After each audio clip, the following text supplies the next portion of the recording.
اور قربانی کرنے کے بارے میں ہم سب نے نئے نئے ڈھکوسلے شروع کر لیے ہیں کہ قربانی کرنے کی بجائے قربانی والے پیسوں کا کوئی کولر لگوا دیں جہاں غریب ٹھنڈا پانی پی لیں، اور اس کی بجائے ہم کسی ہاسپٹل میں کوئی دوائیاں لے کے دے دیں، ہم کسی مریض کا علاج کروا دیں، ہم فلاں کر دیں، قربانی کا جانور ضرور گوشت کھانا ہے اور ضائع کرنا ہے۔ یہ لوگوں نے یہ اس طرح کی کنفیوژنس اور ابہامات بھی شروع کی ہیں۔ سن لیجئے، دین خود بنانا ہوتا تو یہ سارے معاملات ٹھیک تھے۔ دین ہے اللہ کا اور ہمارے تک پہنچا ہے نبی اکرم صلی اللہ علیہ وسلم کے ذریعے، لہذا دین اسی چیز کا نام ہے جو نبی کریم صلی اللہ علیہ وسلم نے کیا۔ اور پھر کچھ لوگ یہ بھی کنفیوژن پھیلاتے ہیں، ابہام پھیلاتے ہیں کہ یہ قربانی تو صرف حج کے اندر کرنی ہے جانور کی، حج کے علاوہ نہیں کرنی، اور ان کو یہ نہیں معلوم کہ عربی زبان میں قربانی کے لیے ایک ہی لفظ نہیں ہے قربانی، جیسے ہم قربانی ہر چیز کو ہم قربانی کہتے جاتے ہیں، ایک دوسرے کے لیے کوئی ایثار کر دیں ہم اس کو بھی قربانی کہتے ہیں، اس نے قربانی دے دی جی اس کے حق میں، اس نے فلاں چیز کی قربانی دے دی، اس نے فلاں چیز کی قربانی ہر چیز کو ہم قربانی کہتے ہیں، لہذا حج میں جا کے جو قربانی دی جاتی ہے وہ بھی قربانی ہے، اور جو ہم عید والے دن جو غیر حاجی قربانی کرتا ہے وہ بھی قربانی ہے۔ تو وہ ہمارے استاد محترم کہتے ہیں کہ اردو جو ہے کنگلی زبان ہے، اس کے پاس لفظ ہی کوئی نہیں، سبحان اللہ۔ عربی جو ہے وہ فصیح، عربی کے پاس بڑے الفاظ، لہذا قربانی بھی عربی کا لفظ ہے، اذ قرب قربانا قرآن کے اندر آتا ہے، اور قربانی قرب سے ہے، اللہ کا قرب حاصل کرنا، اور اللہ کا قرب کیسے حاصل ہوتا ہے؟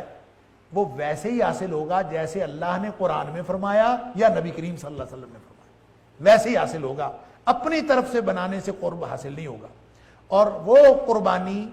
جو حج میں کی جاتی ہے اس کا نام ہدی ہے، اور وہ قربانی جو غیر حاجی کرتا ہے اس کا نام اضحیہ ہے۔ لہذا نبی کریم صلی اللہ علیہ وسلم جب مدینہ طیبہ میں آپ تشریف فرما رہے، 10 سال آپ تشریف فرما رہے اور آپ اضحیہ فرماتے رہے۔ لہذا دین تو یہ ہے، اس دین کو اپنی مرضی سے تبدیل کرنے کی کوشش نہ کیجیے۔ اللہ کا قرب کولر لگانے سے بھی حاصل ہوتا ہے، اللہ کا قرب کولر لگانے سے سارا سال حاصل ہوتا ہے، صرف قربانی کے موقع پر نہیں۔ قربانی کے موقع پر ہمیں یہ یاد آ جاتا ہے جب ہم 2-2 لاکھ کا موبائل خریدتے ہیں، اس وقت ہمیں غریب نہیں یاد آتے۔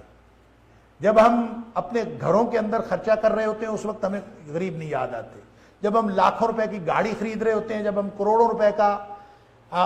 گھر بنا رہے ہوتے ہیں اس وقت ہمیں غریب نہیں یاد آتے۔ اپنی جو ہم عیاشیاں کر رہے ہوتے ہیں اس وقت غریب نہیں یاد آتے۔ جب یہ قربانی کرنی ہوتی ہے، جانور کے گلے پہ چھری پھیرنی ہے اللہ کا قرب حاصل کرنے کے لیے، یہ کیسے مسلمان ہیں کہ جو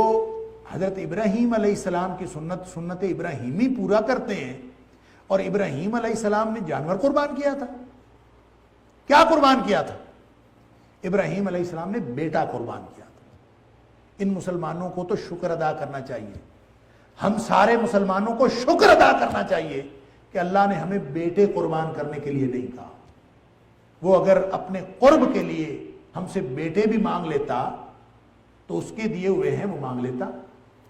اس نے ہم سے جانور قربان کرنے کا کہا ہے، ہمیں پھر بھی بہانے سوچ رہے ہیں کہ ہم فلاں کر لیں اور فلاں کر لیں۔ سن لیجئے، اللہ کا قرب جو قربانی سے حاصل ہوتا ہے، لن ینال اللہ لحومها ولا دماؤها ولکن ینالہ التقوی منکم۔ تم کتنے اللہ کے قریب جانا چاہتے ہو، اللہ کی ناراضگی سے بچنا تمہارا مطمع نظر کتنا ہے، اللہ کی رضامندی حاصل کرنا کتنا مطمع نظر ہے، وہ پہنچتا ہے اللہ کو۔ لہذا گوشت اور خون تو سمبولک ہے، اور ہوگا وہی جو نبی اکرم صلی اللہ علیہ وسلم نے کیا۔ آپ نے پتہ ہے جب آپ نے حج کیا تو آپ نے کتنے اونٹ قربان کیے؟ قربانی تو ایک اونٹ سے ہو جاتی ہے، ایک اونٹ سے ہو جاتی ہے نا۔ نبی کریم صلی اللہ علیہ وسلم نے کتنے کیے؟ 100 اونٹ قربان کیے۔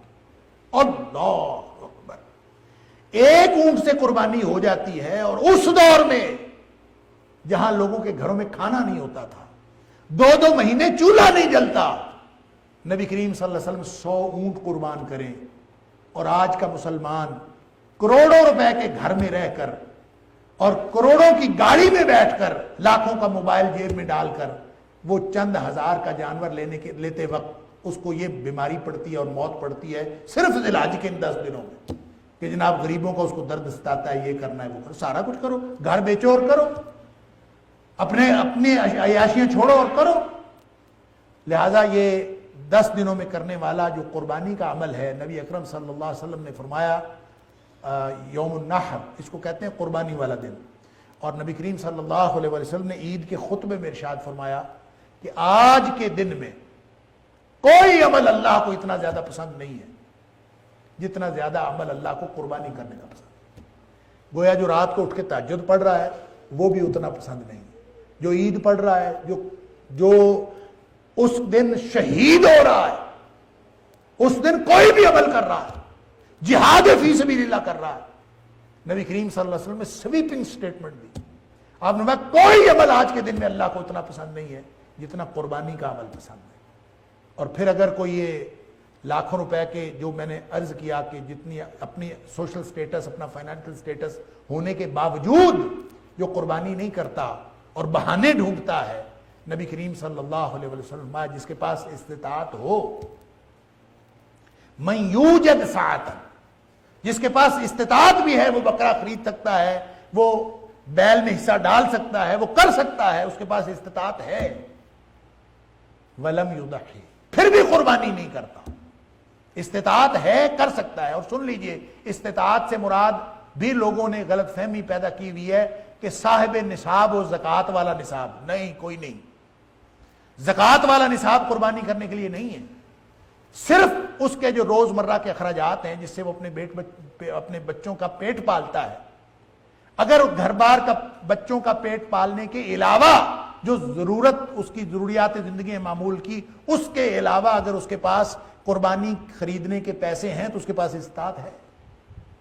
بعض لوگوں کے اوپر قرض ہوتا ہے، وہ کہتے ہیں کہ قرض والے کے اوپر اس کی تو استطاعت نہیں ہے، اس کے اوپر بھی قربانی۔ ہاں، اگر قرض ایسا ہے کہ جس کی ادائیگی کا کوئی بندوبست نہیں ہے تو پھر وہ قربانی کی استطاعت نہیں رکھتا، اس کو تو قرض کی فکر کرنی چاہیے۔ اور اگر قرض لیا ہوا ہے لیکن اس کے پاس گاڑی بھی ہے، اس کے پاس گھر بھی ہے، اس کے ساتھ سارے معاملات ہیں، کاروبار بھی ہے، اور اس کا مطلب یہ ہے کہ وہ چیزیں، کوئی بھی چیز اگر وہ آج فوت ہو جاتا ہے تو اس کی کوئی بھی چیز بیچ کے قرض اتارا جا سکتا ہے، تو پھر وہ صاحب استطاعت ہے، اس کو قربانی کرنی پڑے۔ اور نبی کریم صلی اللہ علیہ وسلم نے فرمایا جس کے پاس استطاعت ہو پھر بھی وہ قربانی کرے، فرمایا پھر وہ عید پڑھنے نہ آئے، فلا یحضرن فلا یقربن،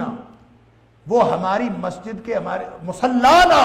وہ ہماری عیدگاہ یا ہماری مسجد کے قریب بھی نہ آئے، وہ وہاں نہ آئے۔ نبی کریم صلی اللہ علیہ وسلم نے اس قدر اس سے نفرت کا اظہار کیا ہے۔ جو شخص استطاعت کے باوجود بہانے بناتا ہے تو بچ جائیں اللہ اور اس کے رسول صلی اللہ علیہ وسلم کی ناراضگی سے۔ اللہ تعالی ہم سب کو ان 10 دنوں میں اپنی رضا کے اور اپنی خوشنودی کے اعمال کرنے کی توفیق عطا فرمائے۔